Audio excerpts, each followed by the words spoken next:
मैं एक और चीज़ ऐड करना चाह रहा हूँ कि मेरे 7 और मोर ईयर्स जो है ना, बचपन से जब वो म्यूज़िक को पकड़ा ना, मतलब I forgot what silence silence क्या चीज़ है, और उसमें खूबसूरती, और नींद भी नहीं आती होगी। मैं बताऊँ कि जब ये छोड़ा ना म्यूज़िक, तो एक चीज़ मेरे लिए बड़ी प्रोफाउंड थी ना, वो नेचर था, नेचर की आवाज़ें थी और साइलेंस था, और उसकी अपनी खूबसूरती जो है ना, ये लोगों ये भी उसी तरह है। आपका टेस्ट नेचुरल वॉइसेस, आवाज़ें और खामोशी से ख़त्म हो जाता है। मतलब यानी ये एक इंसान का एलिमेंट है कि वो साइलेंस एंजॉय कर सकता है, वो नेचर की आवाज़ें, चिड़ियों की आवाज़ें, ये चीज़ें। म्यूज़िक वाले जो हुक्ड अप होते हैं ना, उनको ये चीज़ें दूर दूर से उनका ताल्लुक़ ख़त्म हो जाता है।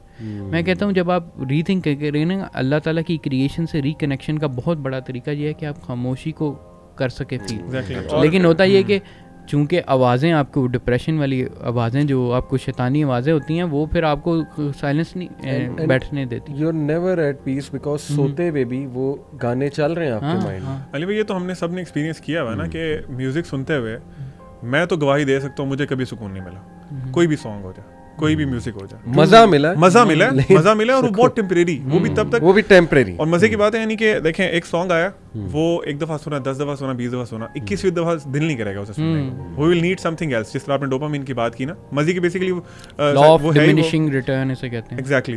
तो उसमें मजीद आगे बढ़ने की वो रहती है। उस मजे का लाइफ साइकिल देख लें आप, कितना साइंटिफिक रिसर्चेस मौजूद है, फिर आपको दोबारा वो डोज चाहिए, जस्ट लाइक अ ड्रग, जैसे ड्रग। तो जबकि अगर हम इस्लाम को देखें, अल्लाह ताला का फरमान देखें, तो इस्लाम में जिस तरह हम पहले डिस्कस कर रहे हैं, कंटेंटमेंट, सुकून जो है उसकी प्राइमरी इंपॉर्टेंस है। मज़ा ठीक है, हर चीज़ के साथ मिलता होगा, हलाल चीज़ों में बहुत मज़ा है, लेकिन जो प्राइमरी फोकस है वो आपकी कंटेंटमेंट है। आप कितने कंटेंट हैं, कितने आप सुकून में ज़िंदगी आपकी गुजर रही है। मैं कुरान की आयत कोट करना चाहूँगा। अल्लाह ताला फरमाते हैं, अल्लज़ीना आमनू व तत्मइन्नु क़ुलूबुहुम बिज़िक्रिल्लाह अला बिज़िक्रिल्लाहि तत्मइन्नुल क़ुलूब। इसमें दो बातें हैं। पहली बात अल्लाह ताला फरमा रहे हैं, अल्लज़ीना आमनू, जो लोग ईमान लाए उनको जो सुकून मिलता है ना, वो अल्लाह के जिक्र से मिलता है। अल्लाह ने टेस्टिफाई कर दी है ये बात, इससे बढ़ के कोई दलील नहीं है। दूसरी बात जो अल्लाह ताला आगे फिर कह रहे हैं, अच्छा मजे की बात है, अगर इतनी आयत होती ना तो I think it would be sufficient. अल्लाह ताला फिर आगे कह रहे हैं, अला बिज़िक्रिल्लाहि तत्मइन्नुल क़ुलूब। अला का मतलब है कि सुन लो, गौर से सुन लो।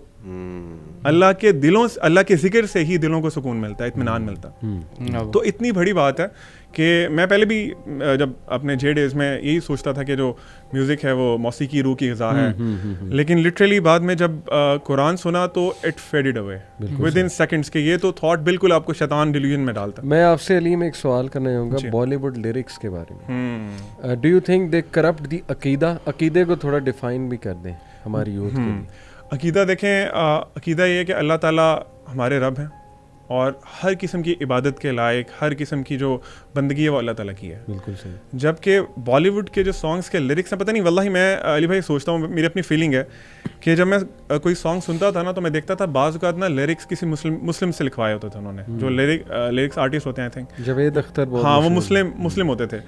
और मैं ये बड़ा सवाल करता था कि वो अक्सर गानों में रब का जिक्र क्यों करते हैं? क्या वो अपने भगवान को रब कहते हैं? या उनके जितने भी भगवान, जो भी उनके देवता हैं, वो देवी देवता, उनके वो नाम होते हैं, गानों में रब क्यों है? ये क्या भाई सोचने वाली यूथ क्यों नहीं सोचती ना? ये हम क्यों नहीं कहते हनुमान जी के, अब वो एक गाना है, तुझ में रब दिखता है, तुझ में हनुमान दिखता क्यों नहीं है? वो होता ही है कि अली भाई लिटरली मैंने वो एक गाना, उसमें वो सुभान अल्लाह भी है। होता ये है कि जब हम ये गाने सुनते हैं ना, वो ऑफेंड कर जाएगी कि तुम ये बंदर कह रहे हो। मतलब सुभान, हाँ लिटरली आप हम सुनते हैं तो हमें याद हो जाते हैं गाने। और हम बीइंग मुस्लिम्स, चले उनका तो अकीदा ही कोई नहीं है ना, वो तो अल्लाह को नहीं मानते, हम लोग भी फिर ये चीज़ें अनइंटेंशनली आप समझ लें, और जैसे मशूका को ग्लोरीफाई किया जा रहा है, खुदा के दर्जा दे दिया जाता है। और बाज़ औक़ात तो अल्लाह से, खुदा से ज़्यादा भी उन्होंने दर्जा दिया। मैं ना यूथ को अपनी क्लास में तौहीद किस तरह समझाता था, अल्हम्दुलिल्लाह ओ लेवल के स्टूडेंट्स को तौहीद का जब चैप्टर अकीदा में आता था, अकीदा हमारा एक सब्जेक्ट था ओ लेवल इस्लामिक स्कूल की बात कर रहा हूँ, मैं उन्हें कहता था ये तुम्हारा दिल है, दिल बना के दिखाया, और इस दिल में सबसे प्रेशियस स्पॉट, वो मैं एक डब्बा बनाता था, सबसे प्रेशियस, सबसे आप कह लें कि लॉयल्टी की पीक वाला स्पॉट, उस डब्बे में, उस स्पॉट में मैं लिख देता था अल्लाह, नॉट फिजिकली, ऐसा ना कुछ ब्रदर्स हमें Just to कह रहे make जी them कि ये understand. फिजिकली कह रहे हैं अल्लाह नहीं, नहीं, नहीं। अल्लाह इज ऑन हिज अर्श, जस्ट अ डिस्क्लेमर।